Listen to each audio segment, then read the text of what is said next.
E aí? Já pararam para pensar na ciência que fica meio escondida, mas que ilumina o nosso mundo? Em fábricas, armazéns, naquelas oficinas enormes, a luz não é só uma conveniência, não. É pura engenharia de precisão. E hoje a gente vai desvendar exatamente isso, o cálculo luminotécnico.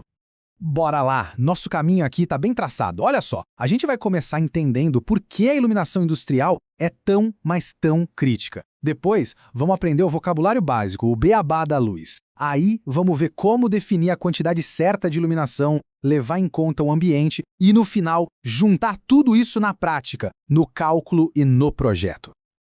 Então vamos começar pelo começo, pelo porquê.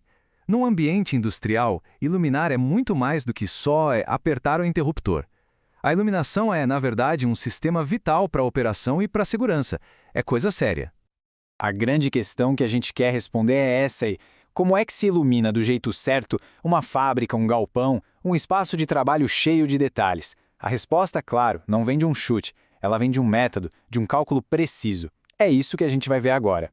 E por que esse método todo é tão importante? Pelos resultados que ele traz. Um projeto de iluminação bem feito se apoia em 4 pilares gigantescos. Ele aumenta a segurança de quem trabalha, dá um gás na produtividade, ajuda a economizar energia e, claro, deixa um ambiente de trabalho bem mais confortável. No fim das contas, é um baita investimento. Ok, antes de sair calculando qualquer coisa, a gente precisa falar a mesma língua. A língua da luz. E para isso, existem algumas unidades fundamentais que são a base de absolutamente tudo em um projeto de iluminação. O primeiro termo que precisamos conhecer é o fluxo luminoso. Pensa nele como a força total de luz que sai direto da lâmpada. Sabe? É a quantidade bruta de luz que aquela fonte consegue gerar.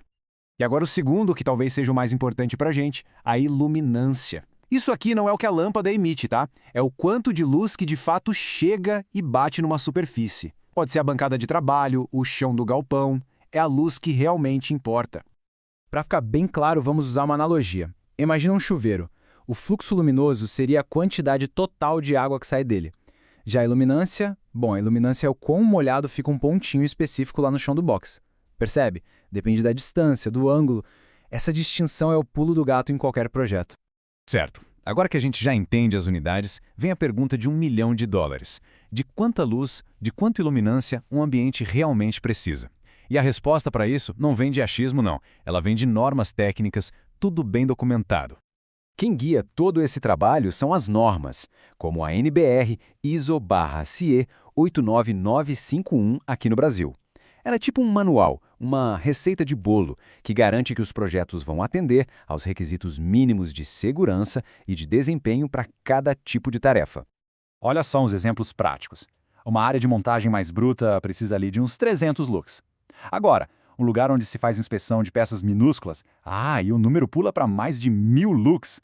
Fica bem claro que quanto mais detalhe o trabalho exige, mais luz é necessária. Beleza, então a gente já sabe quanta luz precisa chegar na bancada de trabalho. Mas a história não termina aí, não. O ambiente em si, o teto, as paredes, o chão, tudo isso tem um papel gigantesco no resultado final.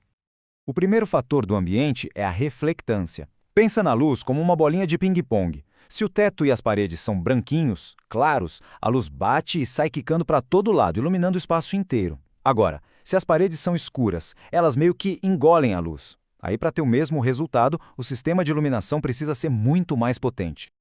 E aqui, a gente vê isso em números. Um teto branco chega a refletir 70% da luz que bate nele. Um teto escuro, só 30%. É uma diferença brutal que tem que obrigatoriamente entrar no cálculo.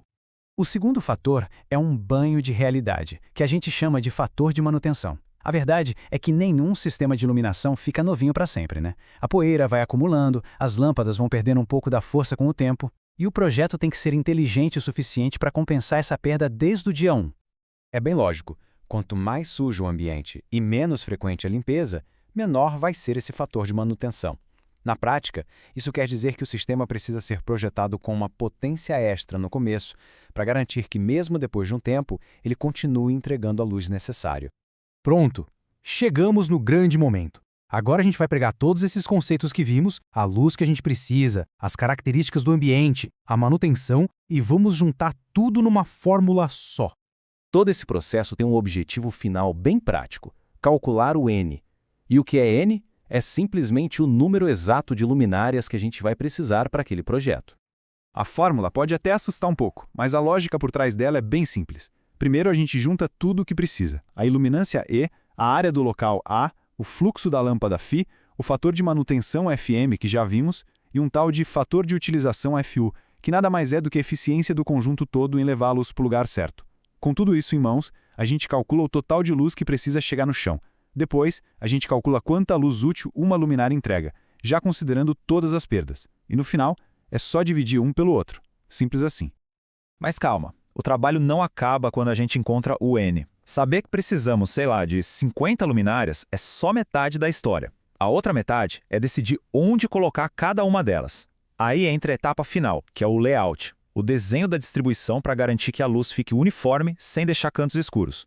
E para isso, existe uma regrinha de ouro muito útil. Se a distância entre duas luminárias for D, a distância da parede até a primeira fileira de luminárias tem que ser a metade disso, ou seja, D sobre 2. É um truque simples que faz uma diferença enorme para evitar aquelas sombras chatas perto das paredes.